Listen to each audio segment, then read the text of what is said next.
Aupa Joseba, egunon, Naiana Zonekin Nutrizio Zentroko nutrizionista, eta gaur menopausiaren inguruko elikadura aholkuei buruz hitz egingo dugu.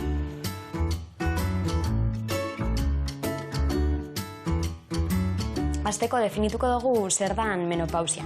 Menopausia izango litzateke hilerokoa izateari amaiera ematen dutzen puntua, ez? Normalean izaten da emakumeak 40-50 urte daukon inguru horretan. Sintoma nagusiak, emakume askori eta entzuten jakinak izaten die beroaldiak edo sofokoak deitzen dienak, ez? Horrek afektatzen dago egunerokotasunean, gero bai gorputz konposaketa aldatzen dela, eta gantz kopurua igual sabelaldean pilatzen dalako gehiago, gero bai genital aldean eta lehortasuna eta nabaritzen da, lo egiteko zailtasunak eta bai nabaritzen dira gehiago, edo losakon egitea edo askotan esnatu eta batxisa egitera bai askotan esnatzeko probabilitate hori handitzen da, ez? Kolesterola bai, azten diela alterazioak egoten baloreetan, ez? Sintoma pila bat dauz, baina horrik izango lirateke normalenak edo gehien ikusten dienak, ez? Egia da, menopausia dela bizitzan eduki behar dugun fase bat, ez? Eta hori ezin dela aldatu.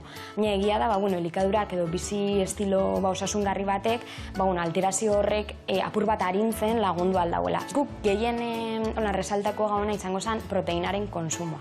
Ze gertatzen da, adin horretan emakumeak hasten diela muskulua galtzen, muskulua eratzeko gaitasuna apur bat gutxitzen dela, orduan proteina iturri egoki batzuk egotea gure elikaduran, eta hori indarrariketekin bebai alternauta, igerri da hobekuntzak nabaritzen dira emakume horren bizi estiloa. Adibidez, arrautzen konsumoa oso interesgarria izan alda bizitzako etapa honetan, gozarirako adibidez arrautzak hartzea oso interesgarria izan daiteke, holan ja azetasuna ematen duzkoelako eta proteina iturri bat sartzen ari garelako baiago izango izetik. Gero bai, gantz osasungarriak dituzten elikagaiak hartzea be oso interesgarria da.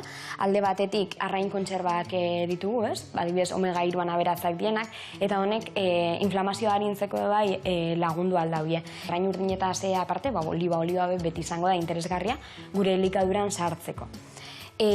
Barazkiak eta hortuariak sartzea oso interesgarria dago bizitzako etapa guztietan, eta hemen be askoz gehiago, ez?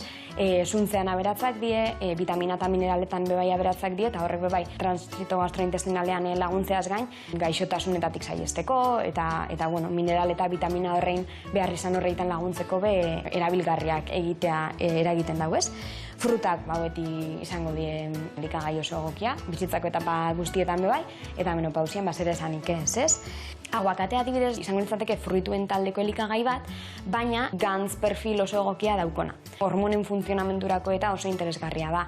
Eta horrez gain, azetasun sensazioa ematen duzku. Fruitu lehorrak, gantzetan be aberatzak die, proteina iturria be izango die, eta ordu tarteetan jateko be errekurso interesgarria izan aldi, hemen daukagun pistatxo honek, edo almendrolak, intxaurrak, eta gero zerealen konsumoa estrategikoa izan beharko zala bizitzako etapa honetan, insulinarekiko resistentzia handiagoa nabaritzen dalako fase honetan. Orduan adibidez, zereal integralen konsumoa sustatzea oso interesgarria litzateke, grano forman hobeto, ez? Baina prestatuko dugu garai honetan dauzen pertsona guztientzat egokia izan aldan gozaritxo bat.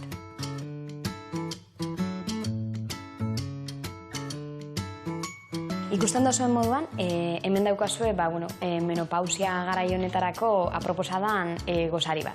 Dauka ogi integrala, zerean integrala egunerokotasunean sartzeko modu bat dalako. Beste alde batetik, aguakatea jarri dugu, gazta freskoa, proteina iturria dana eta kaltzioan aberatza dana bebai. Eta antxoa bat gainetik, omega-3 aberatzak dielako arrain urdinak, eta gero egingo dugu fruitu lehorrak eta fruta eramango dauen jogur natural bat, orduan botako duguna da bolo honetan jogurra, fruitu lehor batzuk, eta kiwea eta marrubiak ere botako duzagu jogur boloni.